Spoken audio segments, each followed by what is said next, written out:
அடுத்து வரும் நிகழ்ச்சியானது ஜாய்ஸ் மேயர் ஊழியங்களின் நண்பர்கள் மற்றும் பங்காளர்களால் தாங்கப்படுகிறது.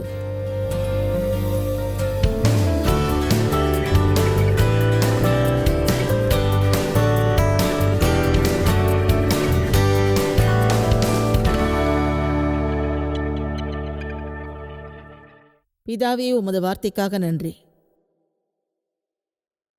இது எனக்கு அற்புதமானது. தேவனே, நாங்கள் சந்திக்கும் எல்லா பிரச்சனைகளுக்கும் ஒவ்வொன்றிற்கும் உமது வார்த்தையில் விடை உள்ளது. உள்ளபடியே சொல்லப்போனால், நீர் வழி நடத்தும்படியாக நாங்கள் இருந்தால் எங்களுக்கு மன அழுத்தம் வராது. இந்த வார இறுதியில் நீர் எங்களோடு பேச விரும்புகிறோம். எங்களுக்கான மாற்றத்தை அறிவிக்கவும் உமது கிருபையால் இயேசுவின் நாமத்தில் சமாதானமாக வாழவும் நாங்கள் விரும்புகிறோம். ஆமென். இந்த நூற்றாண்டின் ஒரு தொற்று நோய் மன அழுத்தம். இது பல லட்சம் டாலர் தொழிலை போன்றது. மன அழுத்தத்தை நிர்வகிக்கலாம், அதை போக்கலாம். ஒரு ஆலோசகர் மூலமாகவோ, மருந்துகளை உட்கொண்டோ, புத்தகங்களை படித்தோ, ஒரு கருத்தரங்கில் கலந்து கொண்டோ அதை நாம் சரி செய்யலாம். அதனால் ஏற்பட்ட பாதிப்புகளை நீங்கள் அறிவீர்கள். எனது ஆராதனை குழுவிடம் அது பற்றி போதிக்கப் போவதாக சொன்னேன். அவர்கள் சொன்னார்கள், அதை நாங்கள் ஆவலோடு எதிர்பார்க்கிறோம் என்று. நான் அதை பற்றி புரிந்து கொண்டது என்னவென்றால், நாம் எப்போதும் மன அழுத்தத்தோடு வாழ வேண்டும் என்பது தேவனின் விருப்பம் அல்ல. அது தேவனின் விருப்பமல்ல என்பதை நம்மில் அநேகம் பேர் அறிந்துள்ளோம். சரிதானே? எனவே நமது கலாச்சாரத்தில் அது ஒரு தொற்று நோயாகும். அந்த கலாச்சாரத்தில் நாம் வாழ்வதால் அதை நாம் ஏற்றுக்கொள்ளத்தான் வேண்டும் என்பது கட்டாயம் அல்ல. சொல்வதை கவனமாய் கேளுங்கள். இல்லையென்றால் எல்லாவற்றிலும் நீங்கள் மன்னிப்பு கேட்பீர்கள். ஏனென்றால் இன்றைய உலகம் அப்படித்தான் உள்ளது. ஆனால் அது உங்கள் உலகமாக இருக்க வேண்டிய ஒரு அவசியம் இல்லை. ஆமென். உள்ளபடியே மீண்டும் அதை நான் சொல்கிறேன். அதாவது இன்றைய உலகம் ஒரு விதமாக உள்ளது. ஆனால் அது உங்கள் உலகமாகவோ என் உலகமாகவோ இருக்க வேண்டிய ஒரு அவசியம் இல்லை. ஒரு விஷயம் சொல்கிறேன். உங்கள் வாழ்விலோ அல்லது என் வாழ்விலோ ஒரு மாற்றம் ஏற்பட வாய்ப்பிருந்தால் அதற்கு நாம் பொறுப்பு ஏற்க வேண்டும். ஆனால் தேவன் இல்லாமல் எதுவும் மாறாது என்று நான் சொல்லவில்லை. நாம் செய்ய வேண்டிய ஒரு காரியம், எல்லா சூழ்நிலையிலும் முதலில் நாம் தேவனிடம் செல்ல வேண்டும். ஆனால் தேவன் என்ன செய்வார், எதை செய்யும் ஆற்றலை நமக்கு தருவார் என்பதில் நாம் குழப்பமாக உள்ளோம் என்பது உண்மை. நாம் தேவனோடு இப்போது பங்கு வகிக்கிறோம். நாம் தேவனின் பங்குதாரர்கள். அநேக நேரங்களில் மக்கள் நினைக்கிறார்கள், நாம் எதுவுமே செய்யாமல் இருந்தாலும் நமது ஜெபத்தின் மூலம் தேவன் நமக்கு எல்லாம் செய்வார் என்று நினைக்கிறோம். அல்லது நாம் செய்யும் அற்ப விஷயங்களையே நாம் தொடர்ந்து செய்வோம். இப்போது நான் தேவனிடம் எதிர்பார்ப்பது என் வாழ்வில் நான் விதைத்ததற்கான அறுவடையை தர வேண்டும் என்பதுதான். நான் சொல்வது புரிகிறதா? எனவே நீங்கள் ஜெபிக்கும்போது உங்கள் பிரச்சனையின் காரணம் என்ன என்பதை தேவன் சொல்வார். அதை உங்கள் காதுகளை திறந்து நீங்கள் கேட்க வேண்டும். சில நேரங்களில் நம்மால் அதற்கு எதுவும் செய்ய முடியாது. அந்த நேரத்தில் தேவன் ஒருவர் எல்லாவற்றையும் செய்வார். அநேக நேரங்களில் நம் பிரச்சனைகளின் காரணம் என்னவென்றால், நேர்மையாக சொல்கிறேன், நாம் போதிய பொது அறிவு இல்லாமல் வாழ்கிறோம். வேதம் கூறும்படியாக நாம் அறியாமையில் வாழ்கிறோம். நாம் எதிலும் ஞானத்தோடு இருப்பதில்லை. நாம் வாழுகின்ற கலாச்சாரத்தின்படியே நாம் காரியங்களை செய்கிறோம். அதை எல்லோரும் செய்வதால் நாமும் செய்கின்றோம். எனவே எல்லா நேரமும் தேவனின் வார்த்தையை நாம் பார்க்க வேண்டும், அதை திரும்பி பார்க்க வேண்டும். நண்பர்களே, நீதிமொழிகள் முழுவதும் ஞானம். எனவே தேவனின் வார்த்தையை அறிவோம். நம்மை சுற்றி நடக்கும்படியான வாழ்க்கையை நாம் வாழப்போவதில்லை என்று ஒரு பொறுப்பை ஏற்போம். அதோடு கூட பரிசுத்த ஆவியின் தலைமையில் நமது எல்லா தீர்மானங்களையும் எடுப்போம். நாம் ஆவியால் வழிநடத்தப்பட்டால் சமாதானத்தோடு வாழ்வோம் என்பதை எவ்வளவு பேர் விசுவாசிக்கின்றீர்கள்? சரி, இந்த வார இறுதியில் நடைபெறும் கூட்டத்தில் கையில் ஒரு கயிற்றை வைத்துக்கொண்டு எந்த ஒரு வித்தையையும் நான் செய்யப்போவதில்லை. அதற்காக யாரையும் அழைக்கப் போவதும் இல்லை. ஆனால் ஒரு உண்மையை சொல்லப் போகிறேன். சில நேரங்களில் மன அழுத்தத்தை சரி செய்வதற்கான வகுப்பிற்கு மக்கள் செல்வார்கள். அந்த சமயத்தில் நான் மாறுவதற்கு தயாராக இருக்கிறேன் என்ற மனநிலை அநேகம் பேருக்கு இருக்காது. என் பிரச்சனைகளை தீர்ப்பதற்கு யாராவது ஒருவர் தேவை என்று அவர்கள் நினைப்பார்கள். அப்படி இங்கே யாராவது நினைத்தால் இங்கே நாங்கள் முகாமிட்டிருப்பது பயனற்றதாகும். நீங்கள் தேவன் சொன்னதை செய்யாவிட்டால் அல்லது தேவன் செய்ய வேண்டாம் என்று சொன்னதை நீங்கள் செய்தால் நான் மட்டுமல்ல, தேவனாலும் உங்கள் பிரச்சனையை தீர்க்க முடியாது. இதை நீங்கள் உணர வேண்டும். ஏனென்றால் இதை நான் உண்மையிலேயே உணர்கிறேன். நமது ஜபத்தினால் மட்டும் தேவன் எல்லாவற்றையும் நிகழ்த்திவிட மாட்டார். வெளிப்படையாக அநேக நேரங்களில் இது நிகழக்கூடும். ஏனென்றால் தேவன் சொன்னதை நாம் செய்யாமல் இருக்கும் பட்சத்தில் தேவன் தமது பங்கை செய்ய மாட்டார். ஜெபம் மட்டும் தேவனோடு பேசுவதாகாது. எனவே தேவன் சொல்வதை நாம் கேட்டால் அவர் நம்மோடு பேசுவார். நாம் பேசுவதைப் போலவே அவர் நம்மோடு பேச மாட்டார். ஆனால் பல விதங்களில் தேவன் அதை வெளிப்படுத்துவார். நீங்கள் கேட்க தயாராயிருந்தால் இன்று இரவு என் குரலில் அவர் உங்களோடு பேசுவார். இதை கவனியுங்கள். அவர் வார்த்தை மூலம் உங்களோடு பேசுவார், ஒரு குழந்தை மூலமாக உங்களோடு பேசுவார், ஒரு சூழ்நிலை மூலமாக உங்களோடு பேசுவார்.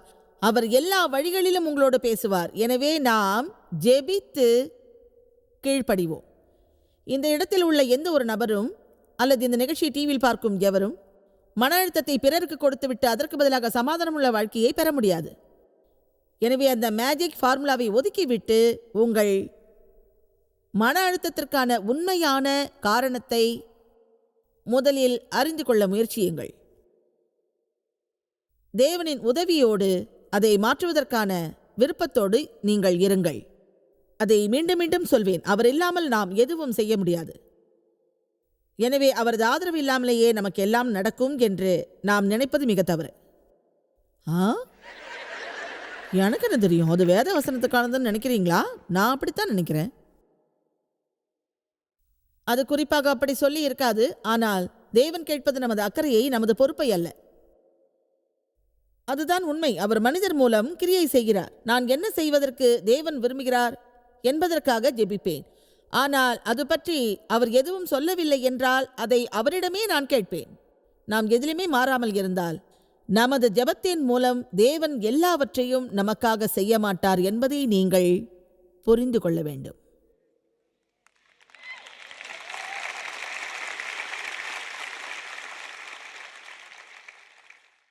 மன அழுத்தம் எல்லோருக்கும் உள்ளது. ஆனால் அது தானாக குறையாது.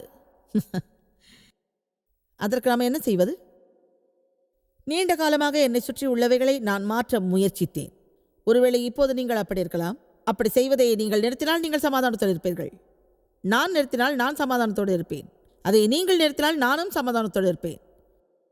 எனக்கு அதிக பணம் இருந்தால் சமாதானத்தோடு இருப்பேன். நல்ல முதலாளி இருந்தால் சமாதானத்தோடு இருப்பேன். அதுதான் எப்போதும் நம் மனப்பான்மையாகும். கவனியுங்கள்.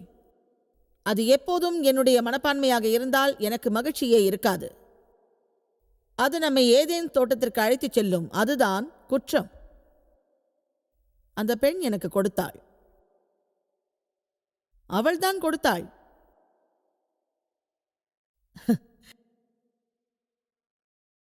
மன்னிக்கவும்,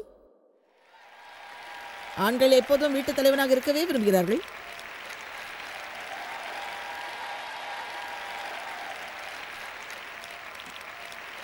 தோட்டத்தின் தலைவனாக இருக்க விருப்பமா? அதை இப்போதே நீங்கள் தொடங்குங்கள். கவலைப்படாதீங்க, அங்க நான் இருக்க மாட்டேன்.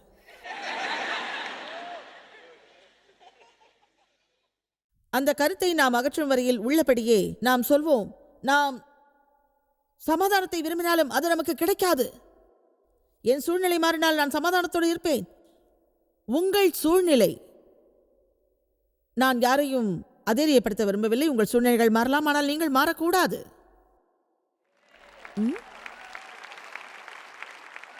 அதாவது நான் சொல்வது புரிகிறதா? முன்பு உங்களிடம் இருந்தது விலகி போகும், வேறு ஒன்று புதிதாக வரும். இந்த உலகில் எப்படி இருப்பதென்று நாம் அறிய வேண்டும். அறிந்தது போல நடிக்கக்கூடாது. நாம் அனைவரிடமும் மன அழுத்தங்கள் உள்ளது. அது குறையாத பட்சத்தில் நமது நடவடிக்கை என்ன? அதற்கு 2 வழிகள்தான் உண்டு என்று நான் நினைக்கிறேன். நாம் மாறும் வரை நமது மன அழுத்தத்தில் நீடிக்க வேண்டும். அது ஒரு வழி. அந்த வழியை உங்களில் சிலர் தேர்வு செய்யக்கூடும். இன்னொரு வழி, அது உங்களை வந்து பாதிக்காதபடி நீங்கள் மிகவும் எச்சரிக்கையோடு இருக்க வேண்டும். நம்மை சுற்றி உள்ளது நமக்கு வர வேண்டும் என்பது இல்லை. ஆமென். சமாதானத்தை ஒரு அமைதியான இருதயத்தோடு ஒப்பிடுகிறார்கள். அதை நான் நேசிக்கின்றேன். அது ஒரு அமைதியான இருதயம். இயேசுவை சுற்றிலும் மன அழுத்தத்திற்கான சூழ்நிலைகள் இருந்தது. பலரால் அவர் மறுக்கப்பட்டார். உங்களில் சிலருக்கு அது இப்போது நேர்ந்திருக்கலாம். மன அழுத்தத்திற்கு இடம் கொடுத்திருப்பீர்கள். தீய பழிகள் உங்கள் மீது சுமத்தப்பட்டிருக்கும், புகார்கள் வந்திருக்கும், அதில் மோசமான நோக்கங்கள் இருந்திருக்கும். ஆனால் அவை எதுவுமே உண்மை அல்ல. பொய்யான புகார்கள் மன அழுத்தத்தை தரும். எனவே நாம் நல்லவர்கள் என்பதை நிரூபிக்க வேண்டும். இயேசு அதை செய்யாமல் இருந்ததாக யாராவது அறிந்திருக்கிறீர்களா? அவர் சீஷர்களுக்கு அநேக மாற்றம் தேவைப்பட்டது. இந்த உலகிற்கு சுவிசேஷத்தை அறிவிக்க வேண்டி அவர்களை அவர் தயார்படுத்தினார். அதற்கு குறைந்த நேரமே அவருக்கு இருந்தது. சில சமயம் நம்மை சுற்றி இருப்பவர்கள் நமக்கு செய்ய வேண்டியதை செய்ய மாட்டார்கள். அதனால் நமக்கு மன அழுத்தம் வரும். எல்லா நேரமும் நீங்கள் செய்ய வேண்டியதை தொடர்ந்து நான் சொல்லுகிறேன். நான் சொல்வதால் அதை நீங்கள் செய்யாமல் இருக்காதீர்கள். எல்லா இடத்திலும் பெரிய கூட்டம் இயேசுவை பின்தொடர்ந்தது. அவர்கள் எல்லோருமே அவரிடம் விரும்பியது அற்புதம், சுகமளித்தல் மற்றும் வேறு சில உதவிகளை. நான் அடிக்கடி சொல்லுவேன், என்னை தேடி வருபவர்கள் எதையாவது என்னிடம் எதிர்பார்ப்பார்கள் என்று. சில தாய்மார்கள் அப்படி நினைப்பார்கள். காரணம், அவர்கள் கணவர்கள் எதையாவது எதிர்பார்ப்பார்கள், குழந்தைகள் எதிர்பார்ப்பார்கள். உங்கள் பெற்றோர்கள் உங்களை அழைத்து எதையாவது கேட்பார்கள். உங்கள் மாமியார்கள் எதையாவது எதிர்பார்ப்பார்கள். எல்லோருக்கும் நம்மிடமிருந்து ஏதாவது வேண்டும். ஆனால் என்னிடம் எதுவும் மிச்சமில்லை. உங்களில் எவ்வளவு பேர் அதை உணர்கிறீர்கள்? நாம் இயேசு எப்போது மக்களுக்காகவே வாழ்ந்தார். அதில் அவருக்கு எல்லைகள் இருந்தது. நாளைய கூட்டத்தில் அந்த எல்லைகளை பற்றி நாம் பேசப்போகிறோம். தெரியுமா? அண்டை வீட்டுக்காரரின் நாய் உங்கள் வீட்டை சுற்றி வருவது உங்களுக்கு பிடிக்காவிட்டால் ஒரு வேலி போடுவது நல்லது.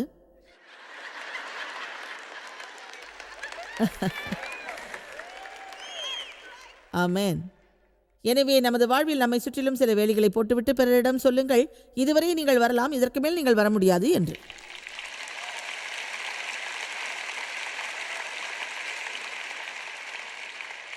இயேசுவின் சீஷரில் ஒருவன் 30 வெள்ளிக்காசுகளுக்காக அவருக்கு துரோகம் இழைத்தான். அப்பொழுது, நீ இயேசுவின் சீஷரில் ஒருவன் தானே என்று ஒருவன் கேட்க, பேதுரு 3 முறை மறுதலித்தான். பேதுரு இயேசுவின் நல்ல நண்பன்.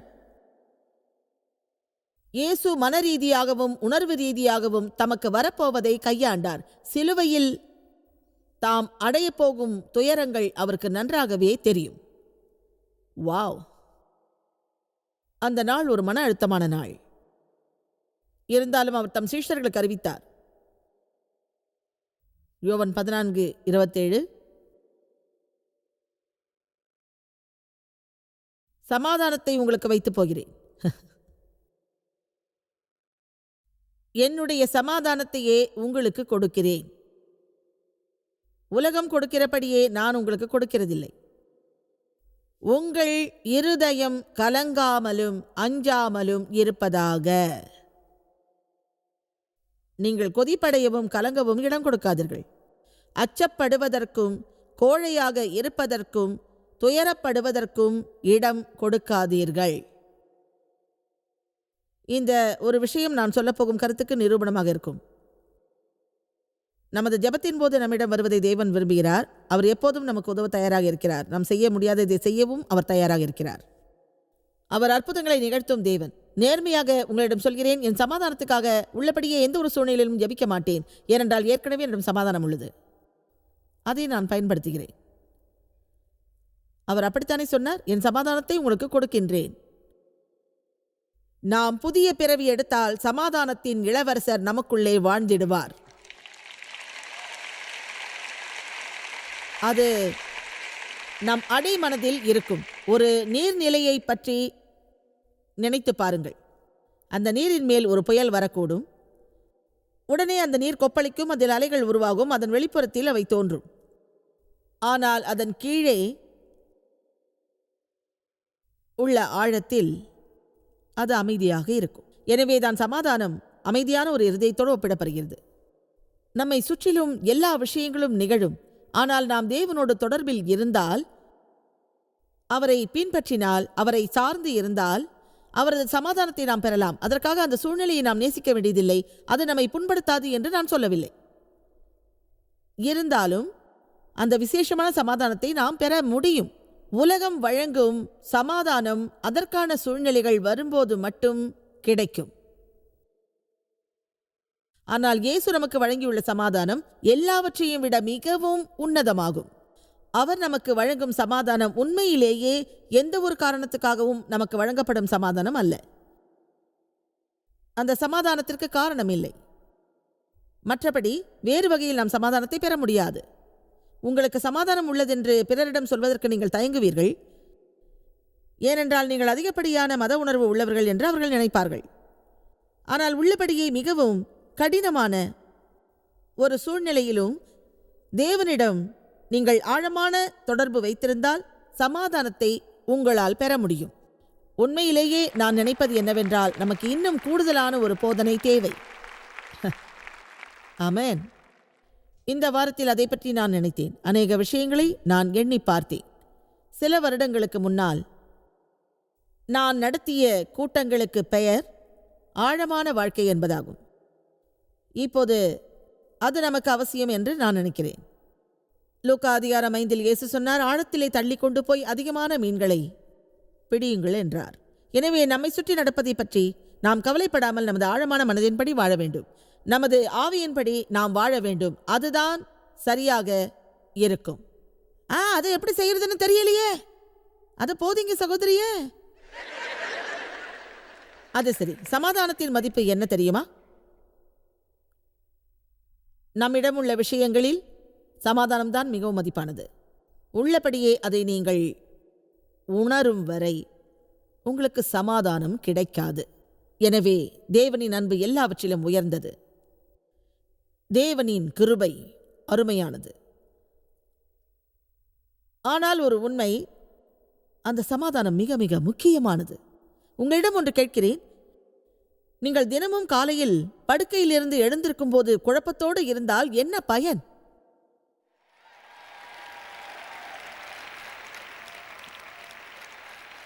அதனால் தான் மன அழுத்தத்தோடு உள்ள சில மனிதர்கள் படுக்கையை விட்டு எழுந்திருக்க தயங்குகிறார்கள். அவர்கள் படுக்கையிலேயே இருக்கிறார்கள். ஏனென்றால் இன்னொரு நாளை அவர்கள் சந்திக்க விரும்பவில்லை. ஆனால் அது சரியல்ல. வாழ்விலிருந்து ஒளிந்து கொள்வதால் நமக்கு பலன் இல்லை. நம் பிரச்சனைகளை நாம் தவிர்க்க கூடாது. எனவே இயேசு பிரச்சனைகளை கையாண்டது போல் நாமும் கையாள வேண்டும். மன அழுத்தத்தோடு இருந்த என் அனுபவம் பற்றி உங்களோடு பகிர்கிறேன். எனவே நான் என்ன பேசுகிறேன் என்பதை என்னால் அறிய முடியும். பல ஆண்டுகள் என் தந்தையால் நான் தவறாக நடத்தப்பட்டேன். பிறகு முதலாவதாக வந்த ஒருவரை மணமுடித்தேன். காரணம், வேறு யாரும் என்னை ஏற்க மாட்டார்கள் என்று நினைத்தேன். அவர் ஒரு ஏமாற்றுக்காரர், மோசமானவர். திருட்டு குற்றத்திற்காக அவர் ஜெயிலுக்கு போனார். என் வாழ்வின் 18 ஆண்டு பயங்கர இரவுக்கு மேலாக அந்த 5 ஆண்டு பயங்கர இரவு நீடித்தது. அது நடந்தது என் 20 அல்லது 23 வயதில். நான் குழப்பத்தோடு இருந்தேன். அநேக மக்கள் வெளியே பார்ப்பதற்கு நன்றாக தெரிவார்கள், ஆனால் உள்ளே குழப்பத்தோடு இருப்பார்கள். ஆமென். அந்த ஒரு அனுபவம்தான் என் வாழ்க்கையில் முரண்பாட்டை ஏற்படுத்தியது. அதன் முடிவு, இப்போது நான் தேவனின் வார்த்தையில் தீவிரமாக உள்ளேன். ஏனென்றால் அதுதான் என்னை மாற்றியது. அதை நான் படித்ததால் மட்டுமல்ல, அதை நான் கடைபிடித்ததால், நேசித்ததால், கீழ்ப்படிந்ததால் நடந்தது. அது ஒரு 40 ஆண்டு கால பயணம். உங்களிடம் ஒரு விஷயம் சொல்கிறேன். தேவனின் வார்த்தை செய்ய சொன்னதை நீங்கள் செய்தால் உங்கள் வாழ்வில் அது நிச்சயம் கிரியை செய்யும். ஆனால் அது என்னால் முடியாது என்று சொல்லாதீர்கள். ஏனென்றால் நாம் விருப்பத்தோடு இருந்தால் தேவன் செய்ய சொன்ன எதையும் செய்வதற்கான ஆற்றலை நமக்கு தருவார். ஆகவே அந்த நேரத்தில் நான் கவலைப்பட்டேன், பயத்தோடு இருந்தேன், கோபமாக இருந்தேன், பாதுகாப்பின்றி இருந்தேன், என் தகுதி அறிய விரும்பினேன். என்னை பற்றி நான் நல்லதை உணரவில்லை. என் பணியில் உள்ள மதிப்பை அறிய நான் விரும்பவில்லை. முடிவில் நான் இறக்க விரும்பினேன். அதோடு என் பிரச்சனை முடியும் என்று நினைத்தேன். இங்கே யாருக்காவது அந்த அனுபவம் உள்ளதா? ஆமென். என் மன அழுத்தத்தால் உடல் ரீதியாக நான் பாதிக்கப்பட்டேன். நான் எப்போதும் சுமையோடு இருந்ததால் என் தனிப்பட்ட தொடர்புகளில் எப்போதும் எனக்கு பிரச்சனைகள் வந்தது. எல்லா நேரத்திலும் நீங்கள் மன அழுத்தத்தோடு இருந்தால் முன்னேறுவது கடினம். அதை நீங்கள் அறிவீர்களா? தேவையற்ற விவாதத்தில் அது முடியும். அப்போது நான் ஒரு கிறிஸ்தவராக முழுநேர ஊழியத்தில் இருந்தேன். ஆனாலும் பிரச்சனைகள் தொடர்ந்து வந்தது. நீங்கள் காப்பாற்றப்பட்டதால் உங்களுக்கு பிரச்சனைகள் வராது என்பது நிச்சயமல்ல. எனவே நாம் மட்டுமல்ல, நமது ஆவியும் மீட்கப்பட வேண்டும். சொல்லப்போனால் அது புதிய பிறவியில் நிகழத்தக்கதாகும். அதே சமயம் நமது ஆத்மாவும் காப்பாற்றப்பட வேண்டும். அதுதான் நம் மனம், நமது விருப்பம், நம் உணர்ச்சிகளாகும். அது நம் எண்ணத்தை பொறுத்தது, நமது செயலை பொறுத்தது, நாம் மேற்கொள்ளும் தீர்மானத்தை பொறுத்தது. அதனால் யாக்கோபு 1:21 நான் நேசிக்கிறேன். அது சொல்கிறது, உங்கள் ஆத்துமாக்களை ரட்சிக்க வல்லமை உள்ளதாய் இருக்கிற வசனத்தை தாழ்மையுடன் ஏற்றுக்கொள்ளுங்கள் என்று. தேவனின் வார்த்தை பற்றிய ஒரு விஷயத்தை இன்று உங்களோட பகிர விரும்புகிறேன். அது உங்கள் மனதை புதுப்பிக்கும். தொடர்ந்து இங்கே நீங்கள் இருந்தால் உங்கள் மனம் மாறுதல் பெறும். அதாவது சில விஷயங்களை பற்றி நீங்கள் சிந்திக்கும் விதம் மாறுதல் பெறும். அந்த வகையில் உங்கள் சிந்தனை மாறும்போது நீங்கள் பேசுகின்ற விதமும் மாறுதல் பெறும். நீங்கள் சிந்திப்பதும் பேசுவதும் மாறும் பொழுது உங்கள் நடவடிக்கை மாறுதல் பெறும். பிறகு அதனால் உங்கள் குணமும் மாறுதல் பெறும். அதன் பிறகு இங்கு உள்ள எதுவும் இனிமேலும் உங்களை கட்டுப்படுத்த முடியாது.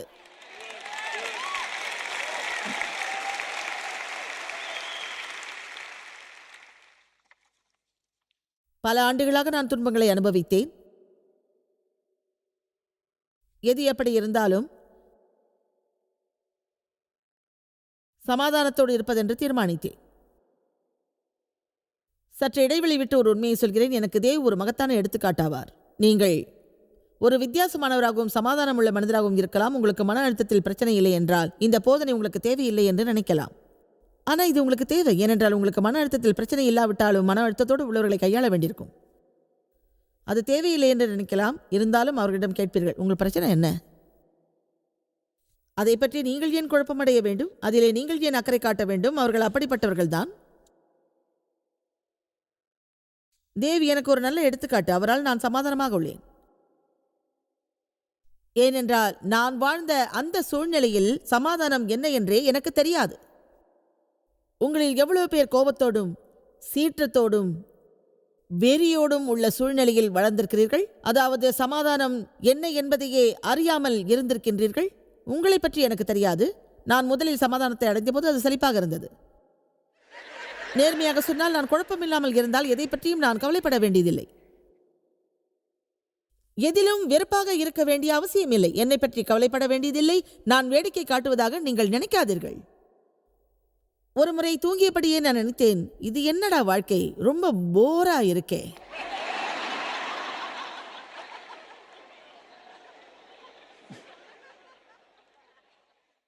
இந்த நற்செய்தியோடு நீங்கள் போக விரும்பினால் உங்களுக்கு ஒரு அதிர்ச்சி வைத்தியம் தேவைப்படும்.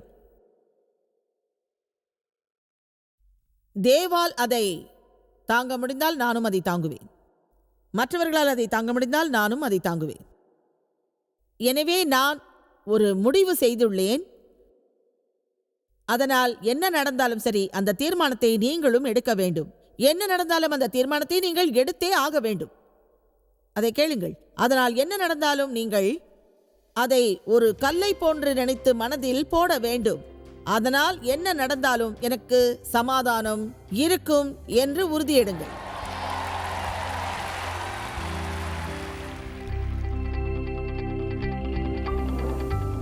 எனவே நீங்கள் அதிக சுமையோடு மன அழுத்தத்தோடு வாழ வேண்டியதில்லை.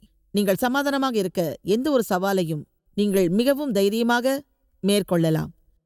அதற்கான ஒரு வழி, இயேசு ஏற்கனவே உங்களுக்கு வழங்கியுள்ள சமாதானத்தை ஏற்றுக்கொள்ளுங்கள். உங்களிடம் ஏற்கனவே சமாதானம் உள்ளது. அதை நீங்கள் அறிந்து அதை நீங்கள் நாட வேண்டும். யோவான் 14:27 அவர் சொல்கிறார், சமாதானத்தை உங்களுக்கு வைத்து போகிறேன், என்னுடைய சமாதானத்தையே உங்களுக்கு கொடுக்கிறேன்.